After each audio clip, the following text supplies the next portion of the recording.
I want to welcome everybody into our next installment of our Dream Job webinar series. My name is Danny Rubin. I'm the founder of Rubin. We provide curriculum for employability skills to school districts across the country. We're based in Virginia Beach, Virginia, and it's great to have you all here today for another fantastic conversation. We've had some interesting folks throughout the semester. If you've joined us, we talked to a certified nursing assistant. We talked to all kinds of interesting people. Today, it's all about space and rockets and all that cool stuff with two professionals who work in the field, who manage launches, who are at the center of it at a flight facility in Virginia on the eastern shore of Virginia.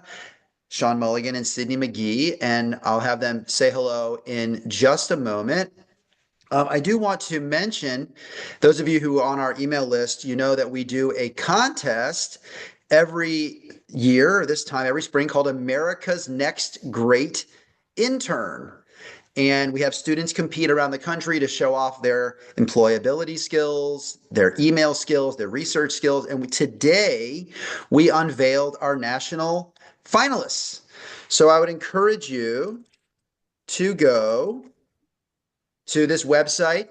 You can save it and check it out after the webinar, but we have all of our finalists there. They are truly across the country, from Laguna Beach, California to North Carolina, Raleigh, North Carolina. So we have 13 finalists and the voting is open. It runs through early April, and the winner, the top vote getter, and Sean, you'll like this, maybe Sidney too, the top vote getter will receive a virtual meeting with an executive from the NBA. This gentleman is head of all licensing deals and media deals for the NBA, and he is going to meet with the winning student and give them a foot in the door at the NBA. Now that is pretty cool.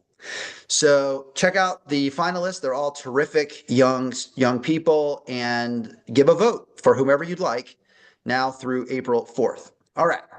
With that out of the way, let's jump into our conversation. We have Sean Mulligan and Sidnee McGee from the Virginia Spaceport Authority. And before I butcher anybody's job titles or responsibilities, I'll have Sean begin with his job and his duties, and then we'll turn to Sidney. Go ahead, Sean. Hi, everyone. And Danny, you still got a good mic check here? Yeah, Can you hear me still okay? sounding good. Perfect. Okay. So hi, everybody. My name is Sean Mulligan. I am the Chief Operating Officer for the Virginia Spaceport Authority. And what does that mean? We are a part of Virginia that owns and operates a spaceport on the Eastern Shore. So I'll talk more about what that means. But my career, I'm a chemical engineer. I started at the spaceport 15 years ago when there were about 4 or 5 people working for the authority, and we were starting on a major new project to start building a new launch pad. One of the first launch pads built in the United States from the ground up in 20 or 30 years. And we had a small team, and we grew over time. Since then, we've launched about 30 rockets, and we've built 3 or 4 more launch pads. I started as an engineer. I went up to engineering management. I went to business school at UVA along the way, and I became the chief operating officer about 7 years ago. And 3 years ago, I was also named as the deputy executive director. So I work for the CEO and the executive director, and I'll turn it over to Sidney, who leads our educational team, which is part of a really important part of what we do at the spaceport. Hi, everybody. Hi, I'm Sidnee McGee. I am the Chief of Education for the Virginia Spaceport Authority. So that means I'm in charge, short and sweet, I'm in charge of getting students to the spaceport and using the spaceport as a learning tool. So that's students K through 12 and also college students.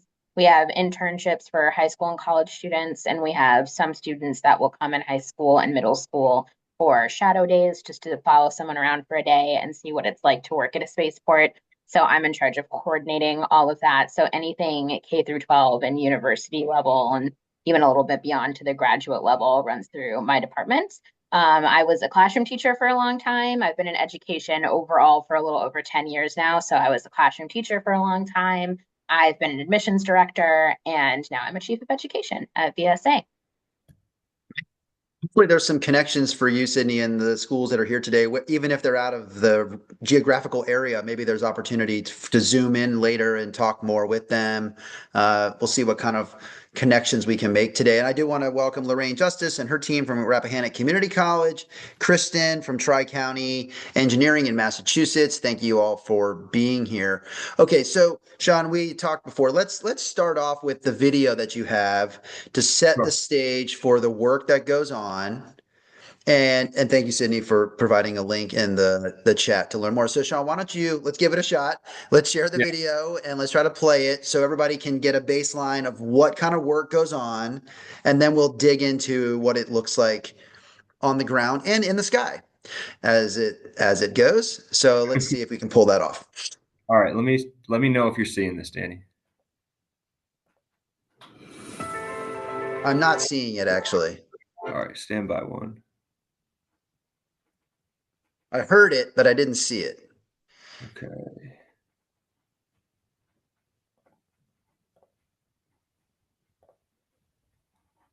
Now I'm seeing it. Yes.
We come out of it. So I'll turn off your share.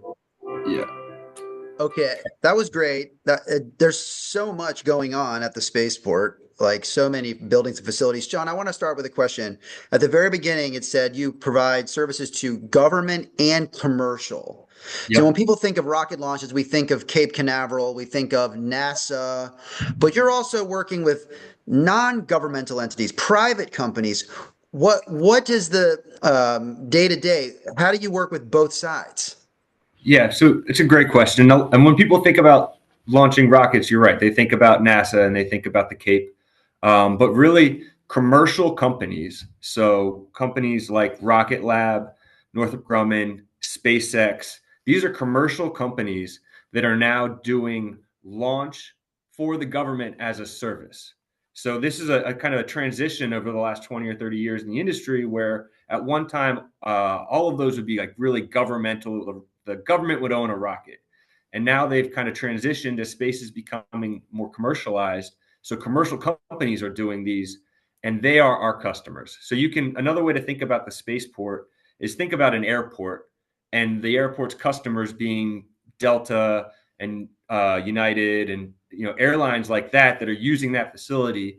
That facility is providing a service to those commercial companies, and um, how the government still plays in there. They are usually the customer of the commercial rocket company. So Give us an sometimes, example of that. Give me an example of yeah. that. So the International Space Station. So this incredible feat of engineering, this laboratory that's been on orbit for decades and has astronauts up there right now. We from Virginia have been sending supplies on behalf of NASA. So NASA is one of the partners running the ISS, and the astronauts need supplies and experiments up there. So NASA has asked Northrop Grumman to provide a rocket to send supplies up there. So it's a government payload on a commercial launch that's launching from a commercial spaceport. Sense to the students how the Virginia Spaceport operates. I think the airport analogy is a really good one. Yeah. Sidney, when you have students visit the facility or you're talking with them virtually, and I saw you a couple times in that video, so you were featured there. What do you focus on? There was so much going on at the spaceport. How do you kind of boil it down for students too? How do you describe what goes on? Yeah, so I do similar presentations like this for students as well, sometimes as young as kindergarten. So you really have to boil it down to what is this? What is the spaceport? How does it work? And then you just kind of scale up from there depending on what group you're talking to. So some students are more aware, they've studied this in school already, or they're already familiar with certain things related to launch operations. So you speak to them a little differently than students who have no idea what you're talking about. But when they're in person and we're showing them kind of what's going on. It's so busy at the spaceport right now as well. We're building a new launch pad right now. There's so much happening. It's similar, it's a little more hands-on, and we just can show them in real time, like that's what it looks like when we have nothing but a launch mount to start with. So that's what Pad D is going to be. You can say you were here before Pad D was even finished, and then they can come back once it's finished. But we also try to get them as close as we can. It's difficult if there's construction happening or if there's projects going on where we have to stay a little bit farther back, but we do offer a really unique experience in terms of how close we can get people to our facilities because Sean and Ted were, I think, really thoughtful about using the spaceport as an educational hub. They want to use the spaceport to teach. So that's why my position was created. That's why they wanted someone who has worked in education and as a teacher to explain this to students and to show them as close as possible. So we align really well with like project-based learning or more work-based learning, some more tactile learning experiences, more real-world learning experiences. So if students come as a group, we kind of get them as close to all facilities as we can and really explain this is what you're seeing, this is what you're looking at. And if it's more of a shadow day, so it's one student coming, they kind of explain to us first, they fill out kind of an application, but it's really just explaining what they're interested in and why they want to shadow someone and what they think they want to do because middle school, high school, a lot of us really aren't sure yet. So then it's more letting them follow one particular team for a day and they get a little bit more of an in-depth perspective from that angle. Thank you very much. I want to now encourage the teachers and students to start putting your questions in the Q&A along the bottom of Zoom. When you put your question, please put your name and your school so we can give you proper credit. But please start putting your questions now in the Q&A. Sean, I've known you for a few years, and I know some of the more dramatic moments in your job are the launches. Yeah. Are they going to happen on time? They usually don't happen on time. They're very sort of tense, and are they going to happen? And take us through the process of getting up to the launch, building to that moment, and the launch itself. I'm sure students are interested in knowing about that moment where we all see in the media of the rockets going into space. Take us through that. Yeah, so a launch pad is really complicated, and if you think about this, so many of the rockets we launch, all the fuels and oxidizers and the propellants, everything starts on the ground, and you've got to basically fill the rocket up before you launch. So we have a system of we have a pad that's full of lots of different valves and tanks and sensors, and all of that's got to work perfectly such that the rocket gets fueled up and ready to go, and then the hard part starts. Then you start launching. But from a facility perspective, we want to make sure that we have a really robust and reliable system that makes our customers' lives as easy as possible. So leading up to that, we have checks and maintenance, and we do everything we can to make sure that on launch day, you're ready to go, and nothing happens on the ground, which would make the rocket not ready to launch. So, our team of engineers and technicians and logisticians are checking everything out. We obviously have a really robust safety program. All of this needs to be done in a safe way. And, that's what leads up to it. And some of the tension comes from, so for the International Space Station missions I talked about earlier, we have a 5-minute window to launch that rocket, or else the spacecraft won't catch up in time with the with the ISS. So if we miss 5 minutes, then you got to stand down and you can't go again until the next day. So some launches are more forgiving than others in terms of the amount of time you have to play with, but it puts a lot of pressure on these really sophisticated systems on the ground to make sure that you're ready to go. I mean that's really tense, and you have to be good at what you do, the best at what you do to fit in those windows. We have some really good questions about rocket launching itself, but I do want to ask. We have Sidney. We have a question best for you. Do you accept interns from outside of Virginia? We do, yes. And so I heard you mention that you have people on the call from California and North Carolina, and those are states that we have received applications for internships Ah, for. But okay. Well, yes, let's we have take just a second then. I'm sorry to interrupt. Let me take just a second. When students apply, what do you want to see from them? What kind of professionalism do you want to observe in their application? Like, what are you looking for when you're vetting interns? good question. So we require a cover letter as part of the applications. So I always tell students, I know there's a lot of discourse right now about cover letters and are they important? Do employers read them? I cannot speak for every employer, but I will tell you that we do read the cover letters and that they are impactful. So, and we can tell the difference between a cover letter that was more of a chat GPT or more of a stock cover letter, and it was not, you From didn't the really heart. put time into it. Yes, it's not coming from the heart. It's not coming from a place of genuine, interest. So I would say really take time with a cover letter for us for sure, and really anyone that's asking for it, because you don't know. So it could tip you over the edge if you write a really thoughtful cover letter explaining why you're so excited about the position. I'll add, Danny. Sean, go, Back, Sean. sorry, back when I was interviewing interns a long time ago, it really meant a lot if they did some research on what they're applying Oh, to do.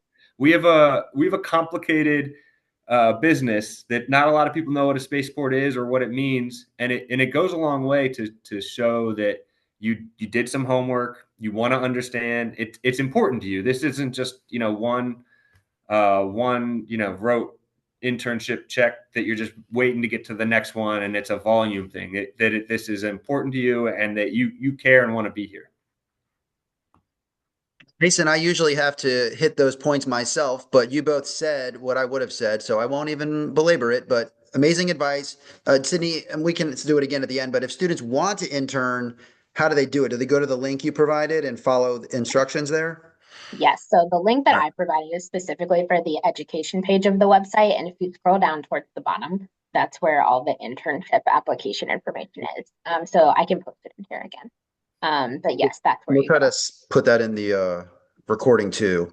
Okay, Sean, we have a question back on the day to day. Why is Command Center, and they were watching that video closely, why is Command Center 8 miles from the launch pad?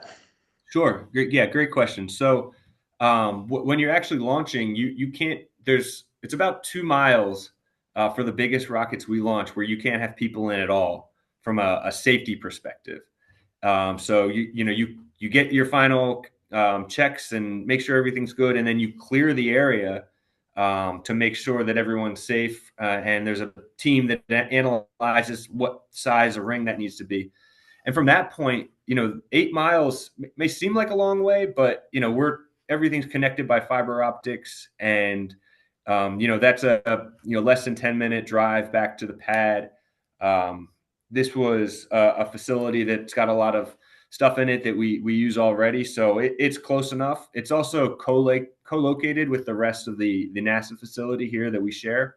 So from a just geography perspective, it made sense to be here.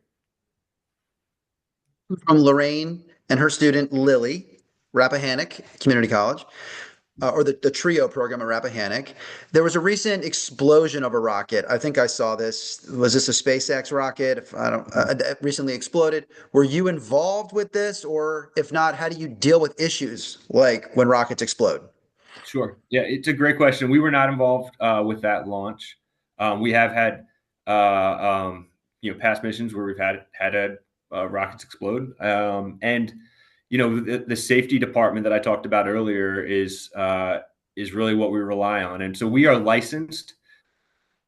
We are a licensed spaceport by the FAA. So the FAA grants you a spaceport license based on proving to them that you have the right procedures and policies and standards in place to protect public safety.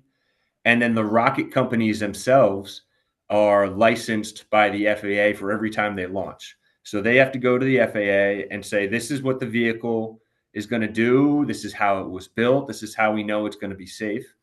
And the FAA and the rocket company is really responsible for then clearing out a certain area of where they're launching to protect public safety.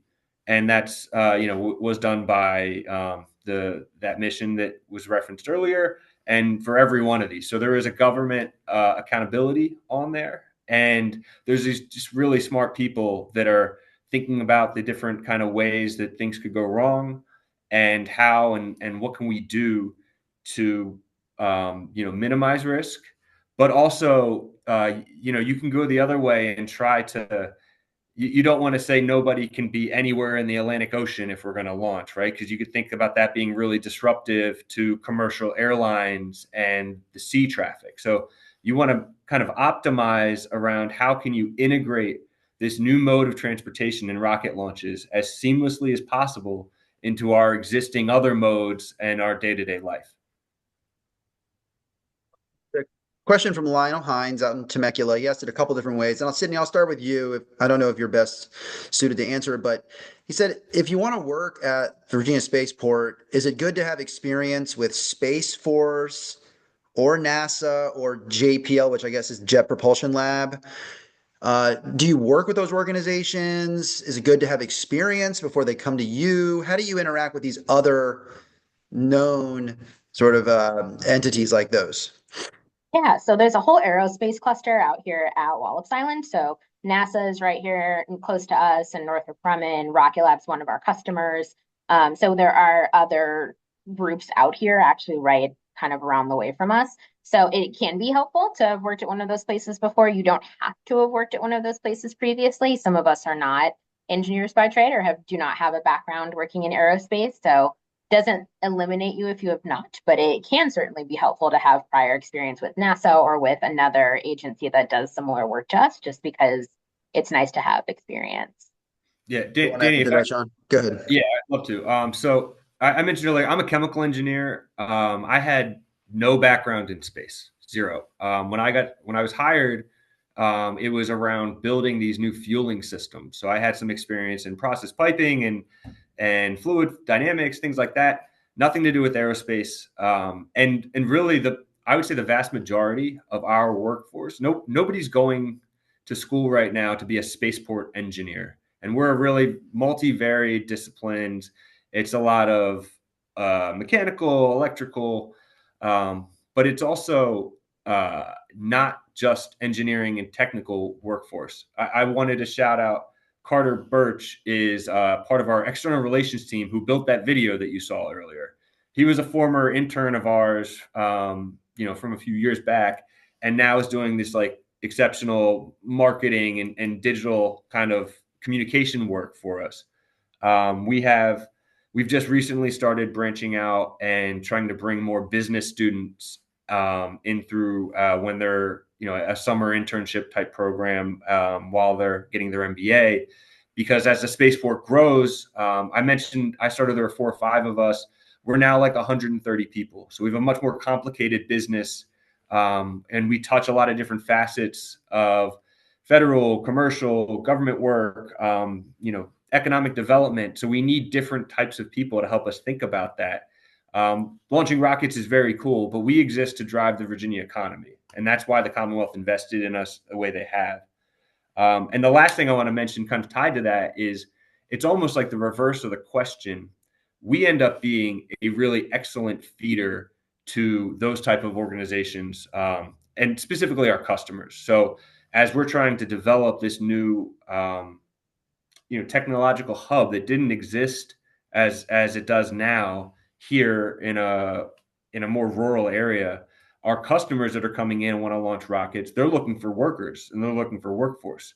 So we're able to bring in, almost fresh out students, put them to work at the spaceport in kind of this adjacent field of aerospace engineering. And then they're, 3 to 5 years in, a lot of them get hired up through some of our customers and these other companies.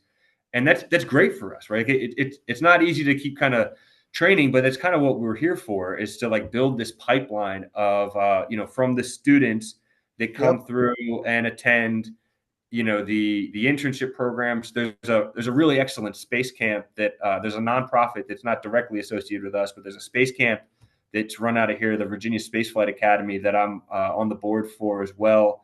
So we're able to bring students in that way and just get them kind of infiltrated into this. Eventually they can be, counselors, and then interns, and then employees of ours, and then employees of our customers. And you can see how this kind of but then they come back and they use your facility. So you're never going to lose them. They're going to come back in a different capacity, but but they know all of your ins and outs. Exactly. So yeah, I do want to, we've had a good question here from Carissa Harding in New York, computer tech class, talking about project management. And this is something that I'll start with you, Sidnee, and Sean, you can add on to the value of strong communication skills. Sidney, I know we're talking a lot about calculations. You got a 5-minute window, this amount of fuel, but do writing skills matter? In writing and speaking skills, conversation skills, do they matter at the spaceport? Absolutely. Because if you can do all of that, but you can't explain what you did or what's happening, then it's not the most useful. So communication skills are critically important. Very precise communication skills are very important. And like Sean was saying, and like I was saying previously, it's a whole cluster of people around here, especially for the launches we do to the space station. There's multiple control rooms running for that. So we have a control room. There's 4 other control rooms, 4 or 5 other control rooms that are all working at the same time to kind of manage different parts of that launch. But you have to communicate with multiple organizations because you're all working towards the same goal, but you might be managing a different piece of the puzzle. So you have to be able to communicate well, communicate clearly, and get to the point, also not belabor the point when something's urgent. So you have to be well spoken and yes, be able to communicate well. And how does that play into your day with your team? Like, does every word really matter in an email, a memo? I would say so, not to the point where you have to be overly concerned. If you make a mistake, it's okay. But yes, you do need to be really careful, because I communicate externally quite a bit in my role. I talk to a lot of different universities, a lot of different schools. So in terms of what we can offer to students or opportunities that we have available, I have to be receptive to what the school's limitations are, or if there's a high school internship, different schools have different requirements for what they can give credit for. I have to be able to manage and keep track of all of that. So you have to be able to communicate back and forth so well. So even if you're not on the more technical side of the spaceport, even if you're in the education department like I am, those Okay. communication skills are still really imperative to being able to do your job well. Good, Sean.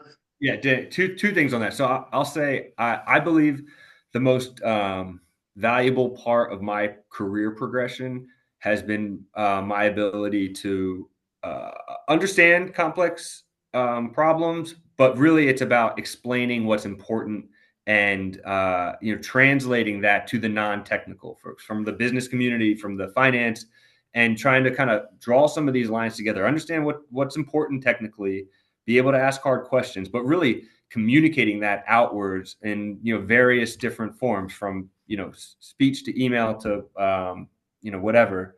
And that's something that I think everybody can work on. I think actively listening is another really important skill in the workforce. When to be present, to be in a meeting, and to ask ask real questions, and show that you're a part of it. You're not just there. And I'll just add, I think something you might appreciate, that I just got done this course in February, and one of the key takeaways I had a professor that talked about, writing like overly long or complex or poorly written emails is just unkind. It's unkind to the other side, to your fellow worker, if you're creating more work, or you're making it actively harder for them to get to the point of what you're trying to say. And that I took, it's really a good kind of nugget to lean into, is that you're trying to write something that will be as easily digestible by the other party as possible, and impactful for them. Because we all just get inundated with hundreds of emails and time-consuming things. And if you're not taking the time on your side to write a really well put together email, then you can just assume that it's not going to get the impact you're trying to. I love that word, unkind. I'm going to hold on to that, because you're not respecting someone's time and attention, and that's on you. As we start to wrap, and I got a couple of last questions for you two, but I want to share, because it's like you two, let me actually share differently 1 second. It's like you two knew the script, even though there wasn't one. That I would encourage all the teachers here, if you're not familiar with us, with the Rubin team, that you take a moment after the session today to learn about our curriculum, which is called Emerge, because we have a phenomenal story on our website of this young lady, Lota, who used our job interview unit in Emerge, which, wouldn't you know it, Sean and Sidney, she learned how to do research on a scholarship committee. It was the Black Alumni Association of UCLA, and she researched the committee. She researched the people on the committee, brought those questions to the interview, and guess what? She won the scholarship in 2008. It was worth $40,000. So she's now at UCLA, $10,000 a year for 4 years, all because she did research and homework before she walked in the room. So I would love for the teachers here who are not familiar with Rubin to please consider booking a demo of our product.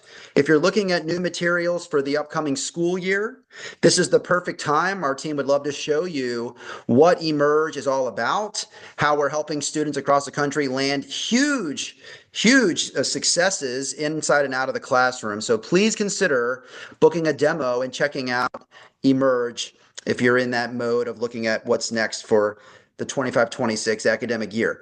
Now, let me come back to our guest for two last questions. Sidney, first I want to ask you, because we get this question a lot from employers, from other educators. What is the cell phone policy at the spaceport?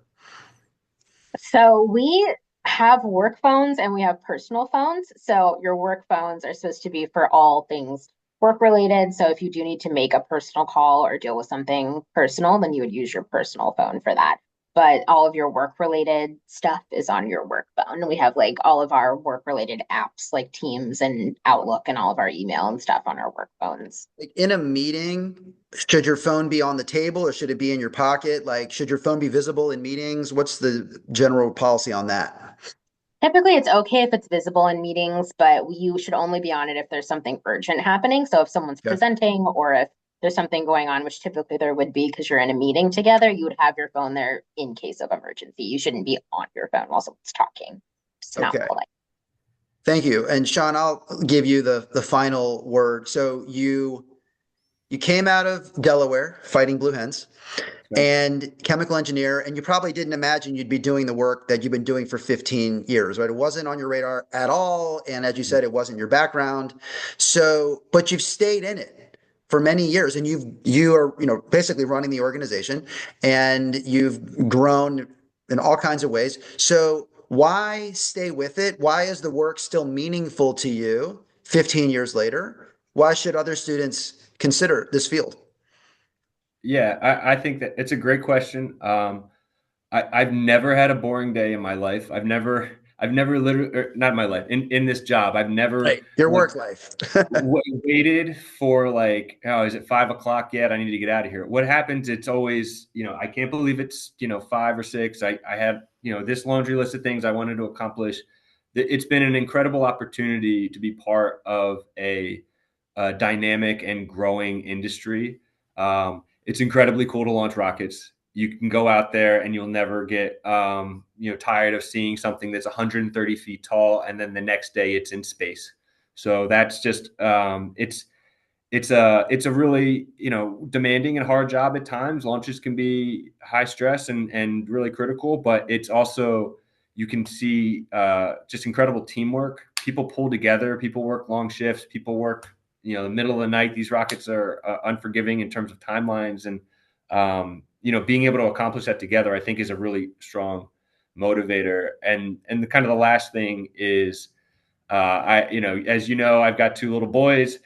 Being able to kind of inspire them. My older son Ari was, I think, when he was 4 or 5, he was telling one of the teachers about what a gantry is, and just being able to kind of have something that I'm really proud of has been important to my career. That it's something that I'm happy to kind of tell the story of. A lot of my job is this kind of advocacy and storytelling, and kind of making awareness of why it's important. And it's easy to do with a mission like ours. Thank you, both of you, for tremendous advice and insight into the spaceport. I do hope, Sidney, some of the teachers today or in the recording will take advantage of your internship opportunities and the advice about the application process. Got some, insider info here on how to impress Sidney, because she's probably the one who's going to choose you or not. So thank you both very much. Thank you to Laura for sign language. We will meet again with all of you. Let me get the date right. March 26th. Couple weeks. We're going from the out in outer space down to the ground, actually maybe underground, talking with a plumber, a residential plumber, about his job. So we really cover all the jobs here. We mean it when we say that. So join us March 26th. We have 3 more sessions this spring. Appreciate having all of you here today and all of your great questions. And we'll see you in a couple of weeks. Have a great rest of your day and your week. We'll see you soon.